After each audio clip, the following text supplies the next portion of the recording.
ಇಂದು ಕೇಂದ್ರ ಚುನಾವಣಾ ಆಯೋಗ ಸುದ್ದಿಗೋಷ್ಠಿಯನ್ನ ನಡೆಸಲಿದೆ. ವಿಶೇಷ ಮತದಾರರ ಪಟ್ಟಿ ಪರಿಷ್ಕರಣೆಯ ಬಗ್ಗೆ ಪ್ರೆಸ್ ಮೀಟ್ ಇದು. ಇಂದು ಕೇಂದ್ರ ಚುನಾವಣಾ ಆಯೋಗದಿಂದ ಸುದ್ದಿಗೋಷ್ಠಿ ನಡೆಯುತ್ತೆ. ವಿಶೇಷ ಮತದಾರರ ಪಟ್ಟಿಯ ಪರಿಷ್ಕರಣೆಯ ಬಗ್ಗೆ ಪ್ರೆಸ್ ಮೀಟ್ನಲ್ಲಿ ಕೆಲವೊಂದಷ್ಟು ನಿರ್ಧಾರವನ್ನ ಕೈಗೊಳ್ಳಲಾಗುತ್ತೆ. ದೆಹಲಿ ವಿಜ್ಞಾನ ಭವನದಲ್ಲಿ ಸುದ್ದಿಗೋಷ್ಠಿ ನಡೆಯುತ್ತೆ. ಇಂದು ಸಂಜೆ 4:15 ಸುದ್ದಿಗೋಷ್ಠಿ ನಡೆಯುತ್ತೆ.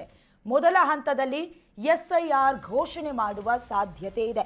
ಇಲ್ಲಿವರೆಗೂ ಕೂಡ ಚುನಾವಣಾ ಆಯೋಗದ ಮೇಲೆ ಬಂದಂತಹ ಕಪ್ಪು ಚುಕ್ಕೆಗಳ ವಿಚಾರವನ್ನು ನಾವು ತೆಗೆದುಕೊಂಡಾಗ ಹಲವಾರಿದೆ.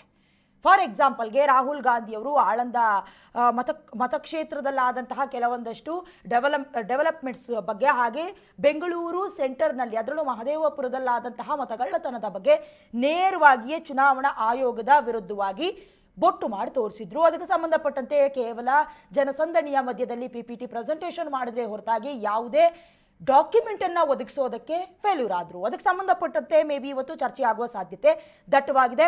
ದೆಹಲಿ ವಿಜ್ಞಾನ ಭವನದಲ್ಲಿ ಸಂಜೆ 4:15 ಸುದ್ದಿಗೋಷ್ಠಿ ಆಗುತ್ತೆ.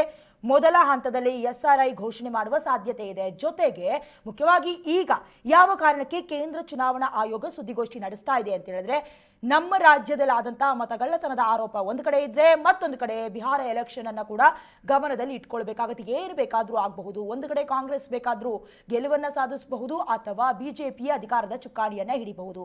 ಮತ್ತೆ ಏನಾದ್ರೂ ಬೆರಳು ಮಾಡಿ ಚುನಾವಣಾ ಆಯೋಗದ ಮೇಲೆ ತೋರಿಸಿದ್ರೆ ನಿರೂಪಣೆ ಮಾಡಬೇಕಾಗತ್ತೆ, ಅಥವಾ ನಮ್ದು ತಪ್ಪಿಲ್ಲ ಅನ್ನೋದನ್ನ ಪುರಾವೆಯ ಮೂಲಕ ಸಾಬೀತು ಮಾಡಬೇಕಾಗತ್ತೆ. ಹಾಗಾಗಿ ಯಾವ ತಪ್ಪು ಆಗಬಾರದು. ಜೊತೆಗೆ ಈ ಹಿಂದೆ ಮಾಡಿರುವಂತಹ ಕೆಲವೊಂದಷ್ಟು ಲೋಪದೋಷಗಳು ಇದೆಯಾ ಇಲ್ವಾ, ಯಾವ ರೀತಿ ನಾವು ಉತ್ತರ ಕೊಡಬೇಕು, ಇದರ ಬಗ್ಗೆ ಚರ್ಚೆ ಆಗುವ ಸಾಧ್ಯತೆ ಕೂಡ ದಟ್ಟವಾಗಿದೆ.